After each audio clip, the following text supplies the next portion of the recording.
မင်္ဂလာပါရှင် Hello Fury ရဲ့ YouTube Channel လေးကနေကြိုဆိုလိုက်ပါတယ်ဒီနေ့ကတော့မွေးနေ့ကိတ်ပန်းဆွဲတဲ့နေရာမှာအသုံးများတဲ့ပန်းပွင့်ပုံစံလေးကိုဆွဲပြပါမယ်နော်ဒီပန်းလေးကိုအောက်ခံစတီးပြားအဝိုင်းလေးမှာတင်ပြီးတော့မှဆွဲရင်လည်းရတယ်ဒါမှမဟုတ်မွေးနေ့ကိတ်ပေါ်မှာ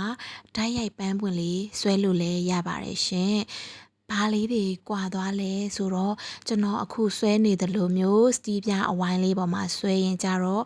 ဆွဲပြီးတော့မှပန်းပွင့်လေးတွေကိုကိတ်ပေါ်မှာနေရာချတာပေါ့နော်အဲကြရင်ကိတ်လေးတွေကတော့ပို့ပြီးတော့ဖောင်းဖောင်းကြွကြွလေးနေပါတယ်ဒါမှမဟုတ်ဘဲနဲ့ကိုကစတီးပြားကိုမတုံးတော့ဘဲနဲ့မွေးနေ့ကိတ်ပေါ်မှာဓာတ်ရိုက်ဆွဲမယ်ဆိုရင်လေဒီပန်းလေးကလှပါတယ်ကိတ်လေးပေါ်မှာသူကက်လေးနဲ့ပေါ့နော်သူ့ဘာနဲ့သူလာပါတယ်ကစတမာရဲ့အကြိုက်ကိုအကြိုက်ပေါ်မူတည်ပြီးတော့မှနှမျိုးဆွဲလို့ရပါ